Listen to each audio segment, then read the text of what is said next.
de Mateo capítulo 24, versículo 1. Dice así la palabra del Señor. Cuando Jesús salió del templo y se iba, se acercaron sus discípulos para mostrarles los edificios del templo. Respondiendo él, les dijo: ¿veis todo esto? ¿Veis todo esto? De cierto os digo que no quedará aquí piedra sobre piedra que no sea derribada. Versículo 3. Y estando él sentado en el monte de los olivos, los discípulos se le acercaron aparte, diciendo: dinos, ¿cuándo serán estas cosas? ¿Y qué señal habrá de tu venida y del fin del siglo? Otra versión dice: y del fin del mundo. ¿Cuándo serán estas cosas? Ahí hay tres preguntas en una. ¿Cuándo serán estas cosas? ¿Qué señal habrá de tu venida y del fin del siglo o del fin del mundo? ¿Sí? Y creo que hay una urgencia del Espíritu Santo, porque ustedes saben que nosotros tenemos un Dios trino, ¿cierto? Ustedes saben que tenemos un Dios trino, ¿cierto? Padre, Hijo y Espíritu Santo. Y si yo le preguntara dónde está el Padre, ¿usted qué me diría? En el mismo lugar donde siempre ha estado, en su trono, ¿cierto? ¿Y dónde está el Hijo? A la derecha del Padre, ¿cierto? A la diestra del Padre. O sea, ¿dónde está el Espíritu Santo? El Espíritu Santo está en la tierra y está dentro de nosotros, ¿cierto? El Espíritu Santo es uno solo con mi espíritu. Y el Espíritu Santo tiene una urgencia. Y la urgencia que es preparar la novia, que es su iglesia, para el retorno del novio. Usted hace parte de la novia. Y la novia, antes de casarse, se alista y se arregla para el día de la boda. Para los que no se han casado, el momento de la boda para una mujer es muy importante. Y es un momento de preparación, de alistamiento.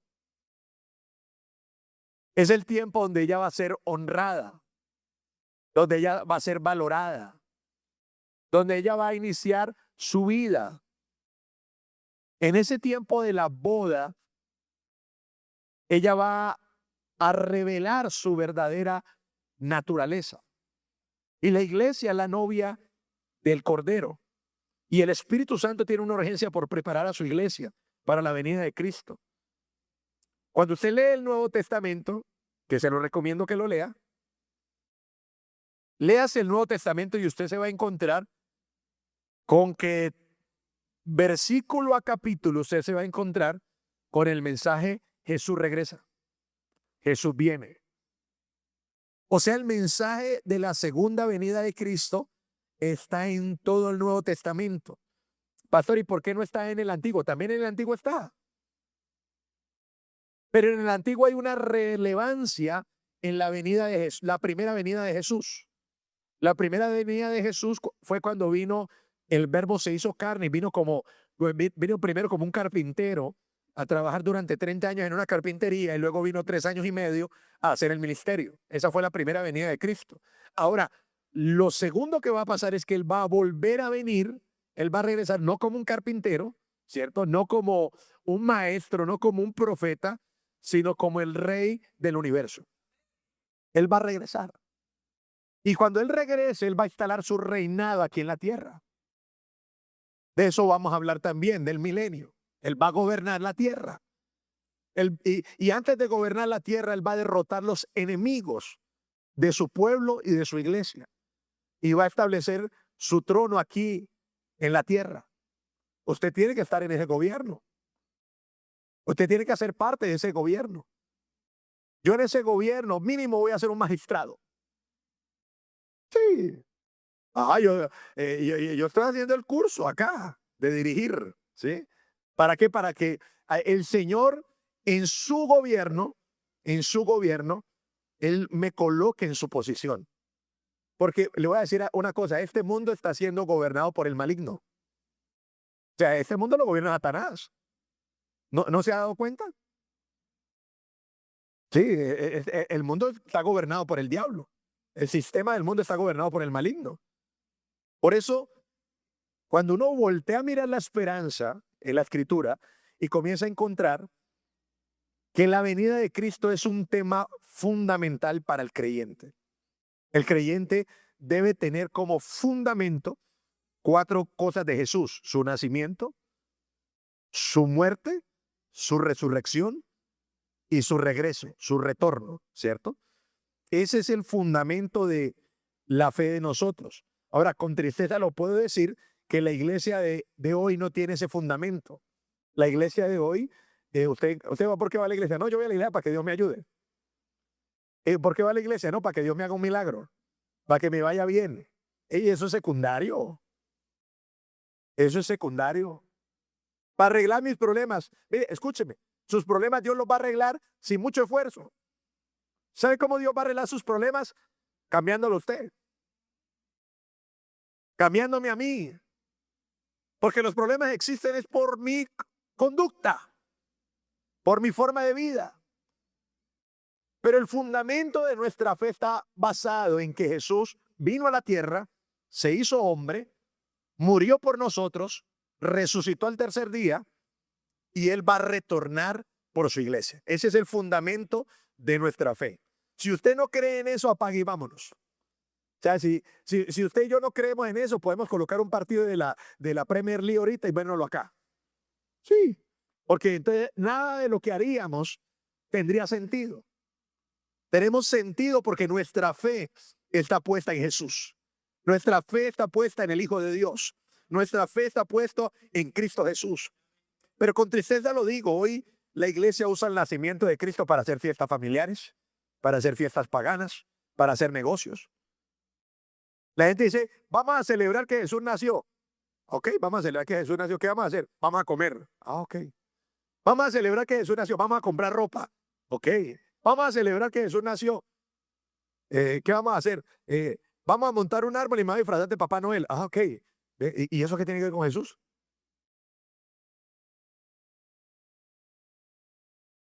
Ah, pastor, ¿es malo comprar ropa? No, ¿es malo comer? No. Pero ¿y eso qué? Entonces, mire, esa es mi batalla que yo he tenido con la iglesia durante mucho tiempo. ¿Por qué usan el nombre de Jesús para hacer lo que quieren hacer? También saquen a Jesús y digan que eso es una fiesta familiar. Y ya. Sí. Pero usamos el nombre del Señor para escudarnos en cosas que queremos hacer. Sí, o sea, no. O sea, el nombre de Jesús, vea, si vamos a celebrar a Cristo, vamos a ganar almas.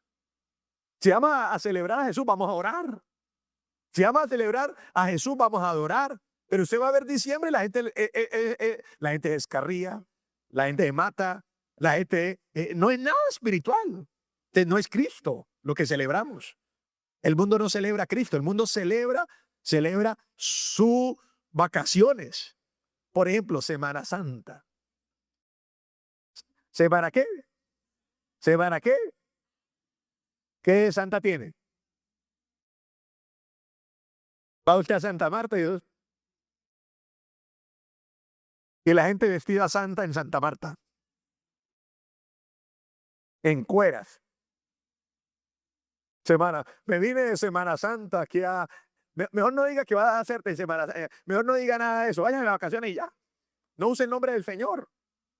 No, porque mire, escúcheme, eso es pecado, usar el nombre del Señor en vano. No use más, o sea, no, mire, los políticos se convierten cuando están haciendo campaña. Todos se vuelven cristianos. Porque usan el nombre del Señor. Ya después de que les va la campaña, se les va a Dios. Porque usan el nombre del Señor en vano. Y la Biblia lo dice, no usarás el nombre del Señor en vano. Sí. Entonces, usamos su muerte y su resurrección para hacer religión y hacer negocio. Porque estos días que son santos, vamos a hacer negocio con la religión, con la iglesia. Con lo que usted no puede hacer negocio con las cosas de Dios. Haga negocio con lo que sea. pero con las cosas de Dios no. Pero la religión se ha usado como negocio, porque vamos a celebrar la muerte y la resurrección de Cristo para vender un poco de cosas religiosas. No. Pero de lo que menos hablamos es del retorno de Jesús a la tierra. ¿Sabe por qué no hablamos de eso? Porque no sabemos cómo sacarle provecho. ¿Cómo le sacas tu provecho a la segunda venida de Cristo? Sí. Por eso a nadie le interesa la segunda venida del Señor. Por eso la mujer de Lot y las hijas de Lot no se querían ir de Sodoma. No les interesaba irse de Sodoma. Estaban tan apegadas a la tierra que el ángel vino a sacarla y decir, venga, Sodoma va a ser destruida. Se tienen que ir de acá. No, vamos a ir de acá. Mi casa, miren lo que yo he construido con tanto, mire, que se vayan, no, que no nos vamos a ir, que se vayan. Le tocó en la madrugada, por el corazón de Lot, a los ángeles sacar a la familia de Lot y decirle a todos, hey, corran y no miren atrás. Vaya, no miren atrás. ¿Y usted qué cree que pasó? La mujer de Lot miró atrás. ¿Y usted sabe por qué miró atrás? Porque ella estaba viendo sus posesiones, su BMW, su casa en Ruitoque. Pero le voy a decir una cosa, todo lo que tenemos delante de Dios son un poco de chécheres. Sí. Oh, es que yo tengo, mire, eso no sirve para nada. Vea, el día que Cristo venga, eso se va a quedar acá y ya. Pero estamos tan apegados a mi casa, mi carro, mi matrimonio. Mire, su matrimonio se va a acabar el día que Cristo venga. Sí. Ay, pastor, entonces, el día que Cristo venga, su matrimonio, ustedes van a ser dos hermanitos más. Así que acostúmbrense a vivir como hermanos.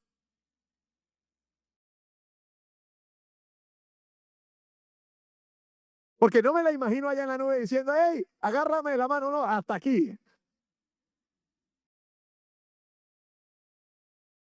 El matrimonio es para la tierra, no para el cielo, hombre.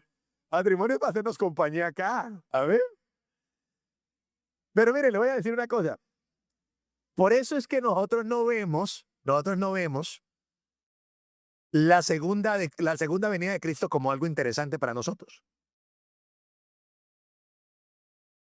Y llamémoslo así, y lo hacemos por ignorancia, porque esa es la vida verdadera. Cuando Jesús regrese, vamos a ser transformados. Usted no se va a volver a enfermar, usted no va a volver a sufrir, usted no va a volver a llorar. Cuando Jesús regrese, usted va a tener la vida plena, la vida verdadera. Usted va a estar con su Señor, vamos a ser todos hermanos, vamos a ser una sola familia, va a haber paz, va a haber tranquilidad.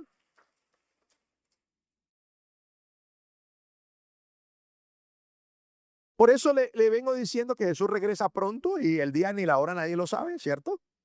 Nadie lo sabe. Y ya le expliqué por qué el día ni la hora nadie lo sabe, ¿cierto? Porque si decimos que dentro de 2 años, entonces los que tienen proyectos a 5 años dicen, "Entonces, ¿yo para qué hago el proyecto?", ¿cierto? Aunque ya el Señor viene, ¿yo para qué? Entonces, el lunes renunciarían todos al trabajo y si tienen unos ahorros, vivirían con los ahorros y no irían a trabajar, aunque Jesús viene dentro de 2 años, ¿sí? Si supiéramos que Jesús viene dentro de 2 años, ¿cierto? Esos serían, llamémoslo así, los que tienen proyecciones. Los más consagrados dirían, me voy a encerrar ahora 2 años entonces. Por eso el día ni la hora nadie lo sabe. Pero sí hay señales que se han venido cumpliendo. Hay cosas que han venido determinando la venida de Cristo. En estos días estaba escuchando a un experto del tema. Lo escuchaba hablar muy bueno, un español muy bueno en el tema. Y hablando y configurando una serie de razones bíblicas. Quien lo entrevista le pregunta, dice, es que yo escuché a un experto decir que nos quedan por ahí 20 años. Dicen, yo no creo que nos queden 20 años. Dicen, yo no creo. Yo creo que es menos. Porque la señal va a ser la reconstrucción del templo. Y ustedes saben que el templo del que comenzamos a hablar y el que hablamos en la ofrenda, hoy no existe. Cuando usted va al lugar del templo, en el lugar del templo hay un domo y hay una mezquita. Y esa parte que queda en Jerusalén, que queda en el monte del Señor, está siendo controlada por los musulmanes, pero alrededor es controlado por el pueblo de Israel. Y que no se ha reconstruido el templo para no generar un conflicto geopolítico mundial. No se ha reconstruido el templo. Pero viendo el accionar de Israel, el avance de Israel y la expansión de Israel, y el próximo candidato o el candidato a ser primer ministro de Israel, su proyecto base es la reconstrucción del templo. Es su proyecto base. Hay un instituto que ya ha ido haciendo las cosas internas del templo, las ha venido construyendo, recuperando, reformando. Y le voy a decir, con la tecnología que tenemos hoy, con los avances que tenemos hoy, ese templo no dura ni 2 meses reconstruyéndolo. Esto es rapidito. Y una vez el templo se ha reconstruido, a la vuelta de la esquina, la venida del Señor. O sea, estamos muy cerca. Estamos muy cerca. Estamos muy cerca para estar desenfocados y estar perdiendo el tiempo y no estar buscando al Señor. Y no, estamos muy cerca. Yo quiero decirle, o estamos muy cerca de la salvación, estamos muy cerca de nuestra gracia y usted debe estar en ese día. Amén. Entonces hay tres preguntas fundamentales que podemos responder, quizás dos hoy. ¿Cuándo sucederán estas cosas? ¿Cierto? Fue la primera pregunta que hicieron los discípulos. Mateo 23, versículo 37. ¿Cuándo sucederán estas cosas? Miremos las palabras de Jesús antes de decir, antes de que le hicieran estas preguntas. Jerusalén, Jerusalén, que matas a los profetas y apedreas a los que te son enviados. ¿Cuántas veces quise juntar a tus hijos como la gallina junta a los polluelos, a sus polluelos, debajo de sus alas, y no quisiste? He aquí, vuestra casa os es dejada desierta. Eso lo dijo cuando, estando en el templo.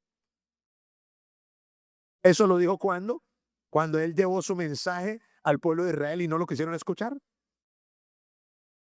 Porque siempre antes de un gran acontecimiento en el mundo, Dios manda a sus profetas para que la gente se arrepienta, para que la gente regrese a Dios, para que la gente vuelva a los caminos del Señor. Pero Jesús vino como el gran profeta y no fue escuchado, no fue atendido por su pueblo. Por el contrario, lo mataron. Y dice la Escritura que he aquí vuestra casa será desierta. Y Jesús muere a sus 33 años y medio, pero en el año 70, o sea, unos añitos más adelante, en el año 70, vino la primera revuelta judía contra el Imperio Romano. El general Tito Romano mandó 4 legiones de soldados para atacar a Jerusalén. Jerusalén fue rodeada por meses por estas legiones. La idea de las legiones era de que la ciudad aguantara hambre, de que que la gente se muriera de hambre dentro. Y luego avanzar para derribar las murallas de Jerusalén. Y luego entrar y destruir y robarse el oro del templo. Pero la orden general fue: no destruyan el templo. Y efectivamente todo esto pasó. Pusieron a aguantar hambre a los de Jerusalén, al pueblo de Jerusalén. Destruyeron las murallas, pero derribaron el templo. Y dice el historiador, el templo fue derribado, quitado piedra sobre piedra. En ese evento murieron 1.000.000 de judíos. 97.000 fueron llevados como esclavos. Todo por no escuchar la advertencia. Todo por no escuchar a los profetas. Todos por no aceptar al Señor. Cuando Dios te viene a dar una advertencia, o me viene a dar una advertencia a mí, yo tengo que tener mis oídos bien abiertos y tengo que arrepentirme. Porque cuando viene el mensaje no es un juego. Cuando viene el mensaje es para que yo cambie de vida, para que yo no siga jugando a que hoy voy a la iglesia, mañana no, mañana sirvo, no. Mire, cuando viene un mensaje a nuestra vida es porque Dios nos quiere guardar de algo que viene malo. Dios nos quiere guardar y el mensaje vino y ellos rechazaron el mensaje. El mensajero vino y ellos rechazaron al mensajero. ¿Y qué pasó? Muchos de ellos terminaron crucificados afuera de Jerusalén porque los romanos los crucificaron.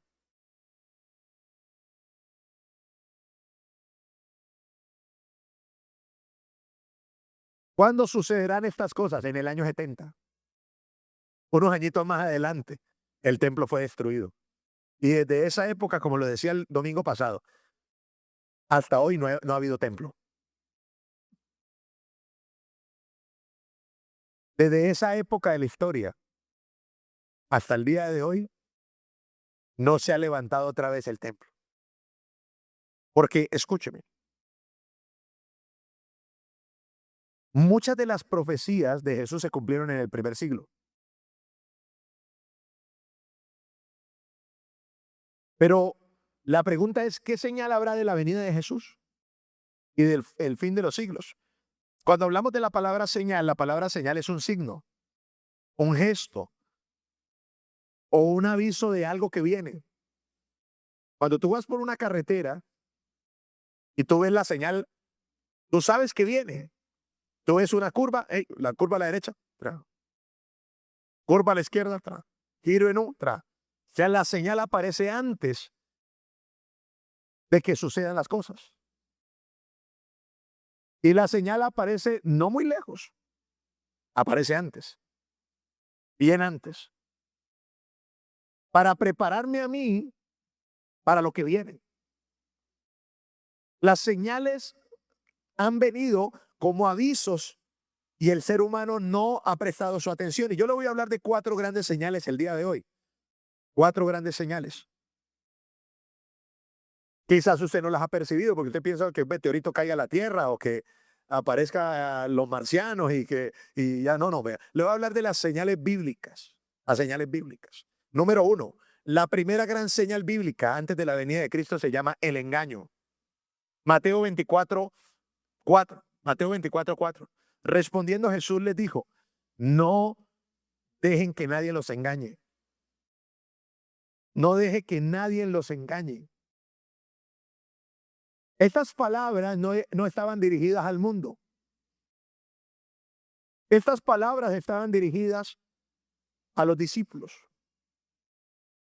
Porque el mundo está bajo el maligno. El mundo está controlado por el diablo. Jesús lo dijo de esta manera, ya viene el príncipe de este mundo y yo no tengo nada en él. O sea, el príncipe de este mundo es Satanás, que gobierna imperios, que gobierna reinos. Pero el llamado no fue para quienes no conocen al Señor, el llamado fue para los que conocen al Señor, para los discípulos de Cristo, que la primera señal era que su iglesia iba a ser engañada. Esa era la primera señal antes de su venida, el engaño de su iglesia. Primera de Juan capítulo 2, versículo 26. Vamos a mirarlo. Primera de Juan 2:26.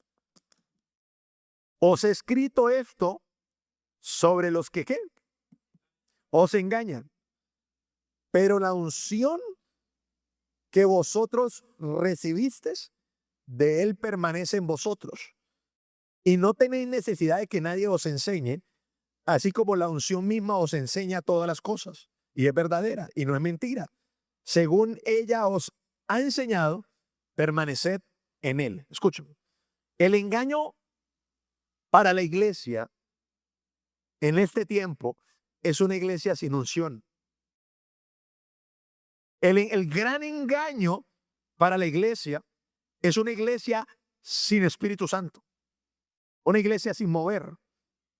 Porque, escúcheme bien, cuando no hay unción en la iglesia, cuando no hay Espíritu Santo en la iglesia, yo no puedo discernir la verdad. Yo no puedo conocer la verdad.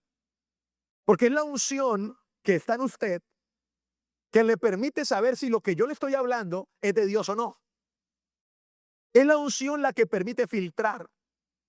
Es la unción la que me va a enseñar. Porque aunque yo le estoy dando un mensaje a usted hoy, estoy predicando, quien le está enseñando es el Espíritu Santo que está dentro de mí, y quien le está permitiendo recibir y convencerse es el Espíritu Santo que está dentro de usted. O sea que el gran engaño para la iglesia de este tiempo es una iglesia sin unción. Por eso dijo el apóstol Juan: os he escrito para quienes os engañan, pero vosotros tenéis la unción del Santo.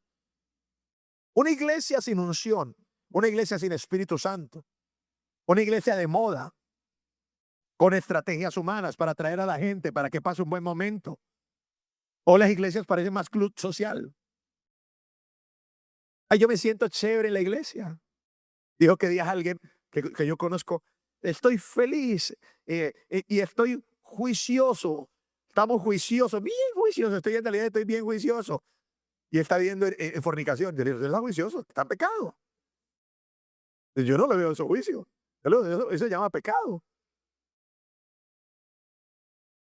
Pero como no hay unción, porque hoy no hay unción en la iglesia. No, no estoy diciendo que seamos la única iglesia. No, no, no. Pero la iglesia no tiene unción hoy. Y como no hay unción, como no hay Espíritu Santo, tú no puedes discernir la verdad. Porque la verdad es discernida por la unción. Un evangelio sin unción, un evangelio sin Espíritu Santo, un evangelio para atraer a la gente con estrategias humanas. Mire, yo le voy a decir una cosa: si usted viene a la iglesia para seguir viviendo igual o para vivir peor, mejor ni venga. Sí, o sea, si yo voy a la iglesia para no cambiar, es que yo llevo 2 años yendo a la iglesia y sigue siendo la misma persona, sigue fumando, tomando, metiendo marihuana, cocaína, perico. Sigue escuchando la misma música, yo sé que todos estamos en un camino a la perfección, no somos perfectos, pero voy haciendo cambios, voy hacia adelante, ¿cierto? Pero si yo voy para seguir viviendo a mis anchas, o sea, si yo meto al mundo a la iglesia, para que usted se sienta bien, todos nos vamos a ir al infierno, ¿no? Créanme que sí. O sea, porque el éxito de ser salvo no es hacer una oración de fe. Ser salvo es ser salvado de mis pecados. Ser salvado de mis pecados es ser salvo. Hay un gran engaño en la iglesia de hoy, un evangelio sin unción. Vamos a mirarlo. Primera de Timoteo 4:1 dice: pero el Espíritu dice claramente que en los postreros tiempos. ¿Cuáles son los postreros tiempos? Ahorita, porque ¿qué más tiempo hay ahorita último? ¿No? Este es el postrer tiempo, ¿cierto? Dice: algunos apostatarán de la fe, escuchando a espíritus engañadores y a doctrinas de demonios. Hoy hay una iglesia que se está desviando de su fe verdadera. Hoy la iglesia no cree en el sacrificio. Sí, la iglesia no cree. Le dice a usted: pero usted es cristiano y tiene que sacrificarse así. Ya Jesús se sacrificó por nosotros. Sí, Jesús se sacrificó para nosotros para que nos salváramos. Pero nosotros tenemos que, dice la Biblia, presentar a Dios sacrificios espirituales. Tenemos que sacrificar nuestra vida, tiene que ser un continuo sacrificio, porque sin sacrificio no hay poder. Hoy la iglesia ya no cree en el sacrificio. Por eso ir para venir a un culto entre semanas es terrible. Porque la iglesia no cree en sacrificio. La iglesia no cree en santidad. ¿Sí? Porque ser santo es ser legalista. Hoy. Ser retro. Pero eso es normal, pastor. Eso es normal. Ustedes que son religiosos. Eso es normal. Nosotros escuchamos música de Diomedes, de Chente. Eso es normal. Nosotros ministramos en pecado en un altar y no pasa nada. ¿Cuál es la marca que hay unción, pastor? La expulsión de demonios. Tiene que haber, donde hay unción, tiene que haber expulsión de demonios. Los que creen en su nombre echarán fuera demonios. Si yo por el dedo de Dios echo fuera los demonios, ciertamente el reino de Dios ha llegado a vosotros. Un evangelio sin unción usted no lo puede aceptar. Un evangelio sin poder usted no lo tiene que aceptar. Un evangelio sin expulsión de demonios, sin sanidades y milagros, Usted no lo puede aceptar porque son huecas y van a filosofías. Usted sabe que hoy estamos en la era del relativismo. Hoy la verdad, hoy la verdad es la verdad de cada uno. Esa es la sociedad que vivimos hoy. Si usted cree que es un águila enrazada con un cóndor, entonces todo el mundo le tiene que creer porque usted es un águila enrazada con un cóndor. Escúcheme, en el tiempo que estamos viviendo hoy, la verdad es la que yo tengo adentro. O sea, lo que yo creo que es la verdad. No hay verdades absolutas en la sociedad que estamos hoy. Entonces, eso nos está pasando en la iglesia, que no hay verdades absolutas. No hay autoridad, no hay obediencia. Hoy ya no se llaman pastores, sino coach, conferencistas. O sea, ya no podemos hablar de pastores, de obispos, de ancianos. Ya no podemos hablar de diáconos, sino que el director de logística, el training, el yo no sé qué. Y mira, escúcheme, o sea, la iglesia guiada por la palabra de Dios. Monte una empresa y monte todas esas figuras. Ya. Pero la iglesia no. La iglesia es dirigida por la escritura, dirigida por la palabra del Señor. Y escúcheme, cuando usted retira la verdad de un lugar, el Espíritu Santo se va. Porque el Espíritu Santo está por la verdad. La unción está por la verdad. La unción viene a respaldar el mensaje de la verdad. Así que usted no puede aceptar un evangelio con unción. La unción está en el evangelio. Por eso Jesús, la primera vez que abrió el rollo del libro, dijo: el Espíritu del Señor está sobre mí y Dios me ha ungido para dar libertad a los cautivos, abrir los ojos de los ciegos, destapar los oídos de los sordos, libertar al cautivo, predicar el año agradable del Señor.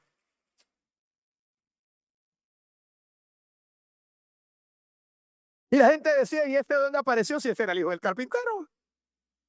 Pero está ungido. Está ungido. Dígale que tienes que, a tu lado, tú tienes que estar ungido, no urgido. No aceptes un evangelio sin unción. No, no se puede aceptar un evangelio sin unción. Número 2. Segunda señal antes de su venida es el aumento de los falsos llamados. De los falsos llamados. Mateo 24:5. Porque muchos vendrán en mi nombre y afirmarán: yo soy el Mesías, yo soy el Salvador, yo soy la respuesta. Y engañarán a muchos. Estamos en una época donde se ha incrementado el número de gente que afirma decir que viene de parte de Dios. Sí. Ahora se ponen una bata, hacen una cara rara y dice: yo vengo de parte de Dios. Yo vengo a hacer la solución a tus problemas. Por eso Jesús dijo: muchos vendrán en mi nombre. Muchos vendrán en mi nombre a decir: yo soy el Mesías, yo soy tu salvación. Pero el propósito de estas personas es engañar a las personas para no llevarlas al conocimiento de la verdad. Un falso llamado es alguien que te dirija a Él y no te dirija a Dios. Un falso llamado tiene que darte a conocer a Jesús. Hoy hay un aumento de falsos llamados porque se están dividiendo congregaciones. Usted va a ver, aquí hay barrios de la ciudad donde si no hay 250 iglesias, es poquito. Y usted va a entrar a la iglesia acá: no, es que nosotros antes íbamos allá, pero el líder salió, abrió otra iglesia acá, yo me vine para acá. Y allá no, yo me salí de la otra que salió de la otra. Puras divisiones.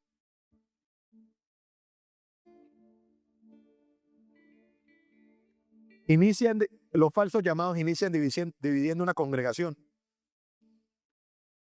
para hacer la solución de aquellos que dicen que no son atendidos. Estos son anticristos. Un anticristo la palabra Cristo significa ungido, el ungido. Un anticristo es una antiunción. Una antiunción. Uno que se levanta contra un ungido verdadero de Dios. Primera de Juan 2:18. Hijitos, Para los que no creen en la paternidad, hijitos, dice Juan. Ya es el último tiempo. Y según vosotros oísteis que el anticristo viene. Así ahora ha surgido muchos anticristos. Por eso es que conocemos que es el último tiempo. Salieron de nosotros, pero no eran de nosotros. Porque si hubiesen sido de nosotros, habrían permanecido con nosotros. Pero salieron para que se manifestase que no todos son de nosotros. Pero vosotros tenéis la unción del Santo y conocéis todas las cosas. Para no caer en el engaño de un timador, de un ladrón, que dice que viene de parte de Dios, tú tienes que tener unción. Tú tienes que tener aceite en tu lámpara. Si no te van a estafar, si no te van a robar. Hay gente que Dios nos llamó, ellos mismos se llamaron y tienen esto como negocio para sacarle el dinero a la gente. No aman la obra, no, usted no ve ninguna proyección, usted no ve ningún desarrollo de discípulos, porque están buscando trabajar con las emociones de la gente, pero no formar a la gente para que conozca a su Dios. Son falsos llamados. Falsos llamados. Usted tiene que probar los espíritus. Todos los espíritus se prueban. Uno tiene que probar los espíritus. Es que se habla en lenguas. ¿Y si habla en lenguas del diablo? Es que él predica. ¿Y usted está seguro que predica la verdad? ¿Tiene la unción para reconocerlo? Para darte cuenta que como que, no, eso como que no. Como que no casa, ¿cierto? Como que no cuadra. Y ahora es muy fácil, véale su vida. Véale su matrimonio. Mírele su familia, mírele sus finanzas. Mírele su testimonio. Porque el falso profeta se conoce por el fruto de su vida. Ama a su esposa, la respeta. ¿Cómo están sus hijos? Tiene testimonio de integridad, de seriedad. Hay un aumento de llamados falsos. Número 3, tercera señal, el odio al cristianismo. Mateo 24:9. Entonces los arrestarán, los perseguirán y los matarán. Y usted dice, pastor, yo no creo que eso vaya a pasar en partes del mundo que está pasando. En todo el mundo los odiarán por ser mis seguidores. En muchos países hoy hay persecución contra el cristianismo. Arrestan a los cristianos, los persiguen porque van a la iglesia. Aún los matan. Pero el factor o la señal predominante para el último tiempo se llama el odio contra el cristianismo. El odio contra el cristianismo. Mire, en este mundo todo el mundo puede ser lo que sea. El que quiere ser perro es perro y todo el mundo tiene que respetar. El que quiere ser ave puede ser ave. El que quiere ser drogadicto puede ser drogadicto. Nadie lo puede señalar. El que quiere ser bandido, porque ahora están de moda los bandidos. Entonces, el que quiere ser bandido, todo el mundo lo tiene que respetar y tiene que cuidar sus derechos. Pero hay que usted diga que usted va a la iglesia. Pero hay que usted diga que usted alaba al Señor Jesús. Que usted el domingo viene a la iglesia. Que usted sirve a Dios. Porque el mundo odia el cristianismo. ¿Por qué no odian a los musulmanes? Que son radicales. ¿Por qué no odian a los budistas? ¿Usted no se ha preguntado eso? El mundo odia a los cristianos. Usted habla con cualquier filósofo, con cualquier pensador de este mundo. Y usted le dice, es que yo voy a la iglesia cristiana. Tú eres fanático. Sí, tú eres fanático. Tú eres religioso. Ok. Y tú no eres fanático que fumas al cigarrillo.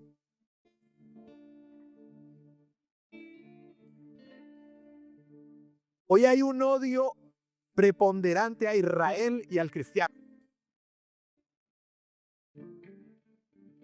Tú vas a una universidad y los profesores te quieren señalar por tu fe. Tú vas a un trabajo y la gente, ¿por qué? Pastor, eso la gente. No, ese es el diablo metido en el sistema y controlando a la gente. El diablo le tiene un chip adentro a los incrédulos, para que cuando los incrédulos vean a un cristiano, vean a Israel, sientan odio por él. Yo voy por la calle, como el diablo sabe que yo sirvo a Dios, yo voy por la calle y a veces algunos atraviesan y me empieza a mirar feo. Empieza a mirar horrible. ¿Yo qué le hice?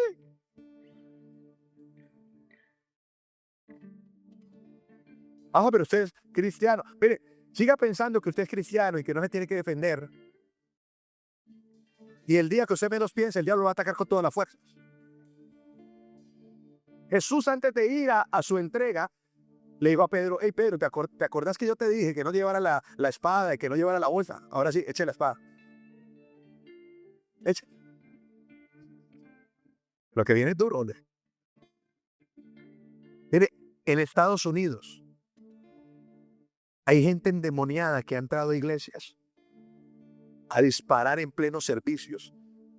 Y si no hay una persona de seguridad, si no hay un policía o algo que lo contenga en el momento, pasaría una grande tragedia. Diga: ay, es que en la empresa nadie me quiere. Tranquilo, eso es normal, el mundo nos tiene que aborrecer, entonces estamos bien. Que cuando ellos se han quebrantado van a decir: ore por mí, que necesito a Dios, el Dios que usted tiene. Ore por mí. Mire, Saulo estaba endemoniado y perseguía a cristianos hasta el día en que Jesús dijo: hey, quieto ahí. Ya, y se arrepintió y quedó libre y fue el mejor evangelista. Los que te odian mañana serán los mejores evangelistas. Serán las personas que amen a Jesús y vivan para Jesús. Entonces tú vas a decir: pastor, es que no me quieren en el barrio. Tranquilo. Tranquilo, que eso es normal para nosotros. Es que el diablo nos está persiguiendo. Y el diablo siempre va a usar una gente para atacarnos. Eso es normal. Pero nosotros tenemos un concepto tan elevado que sabemos que Jesús nos ama. Sabemos que la iglesia nos ama. Sabemos que nuestros pastores nos aman. Que Dios nos dio una familia que nos ama. Ya, que el mundo nos aborrezca. No, no pasa nada. Que mañana tendrás que dar cuenta que las soluciones del mundo las tenemos nosotros en la iglesia. Y los vamos a ayudar, y los vamos a levantar, y los vamos a restaurar. Pero nos llaman ignorantes. Porque la gente piensa que nosotros los pastores no estudiamos.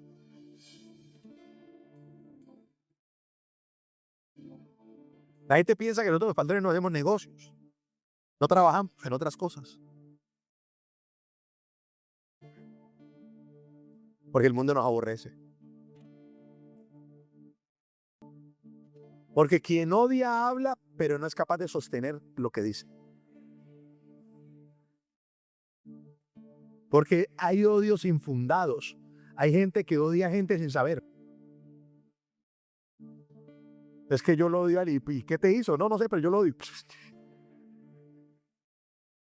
Sí, hay odios infundados en la gente. Gente que te odia, te detesta. Número 4. Ya me acabó el tiempo. Número 4. La deserción de la iglesia es la cuarta señal. La deserción de la iglesia es la próxima señal. Mateo 24:10 dice: muchos se apartarán de mí, se traicionarán unos a otros y se odiarán. Versículo 12: abundará el pecado por todas partes y el amor de muchos se enfriará. Desde la pandemia del COVID, el 70% de la iglesia de Cristo no regresó a la iglesia. Hubo gente que no volvió. Hubo gente que no regresó. Muchos se apartaron del Señor. Ahora le voy a decir algo: siempre que hay infidelidad con el Señor, hay infidelidad con los unos con los otros.